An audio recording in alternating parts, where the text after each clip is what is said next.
আসসালামু আলাইকুম। আমাদের আরেকজন exhibitor Dhaka international diagnostic medical equipment expo 2025-এর রিসোর্সেস 21 আমাদের সম্মানিত এক্সিবিটর আছেন আমাদের সাথে। আমরা একটু ওনার সাথে কথা বলবো।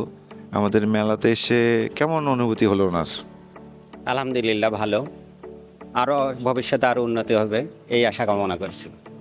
আপনাদের অবশ্যই তো একটা ক্লায়েন্ট সেগমেন্ট ছিল, যেখানে আপনারা অবশ্যই বিজনেস করছেন। এছাড়াও কি এই মেলাতে এসে আপনার মনে হয় যে নতুন কোনো ক্লায়েন্ট সেগমেন্টের সাথে পরিচিত হতে পেরেছেন, যেখানে আপনাদের ভালো হবে ব্যবসা? দুই একজনের সঙ্গে কথা হয়েছে, দেখা যাক ভবিষ্যতে এদের নতুন হাসপাতাল করতেছে, এরা যেহেতু হাসপাতাল করতেছে অবশ্যই তাদের সঙ্গে আমাদের যোগাযোগ হবে, এই আশাই ব্যক্ত করছি। নতুন যেহেতু হাসপাতাল করছে, ওনাদের তো প্রোডাক্টও অনেক বেশি লাগবে। হ্যাঁ, সেহেতু আমার মনে হয় আপনারা হ্যাপি, কি বলেন? আশা করতেছে যতক্ষণ এগুলো তো অনেক লং টাইম নিয়ে কাজ করতে হয়। একটা হাসপাতাল শুরু থেকে শেষ পর্যন্ত হয়তো 2 বছর লাগে, 3 বছর লাগে, 1 বছর লাগে, আশা করি। ঠিক আছে, ধন্যবাদ। ইনশাল্লাহ আমাদের পরবর্তী এডিশন আপনাদেরকে এখানে আমন্ত্রণ রইল আমাদের পরের এডিশনের জন্য। ধন্যবাদ। আসসালাম। আপনার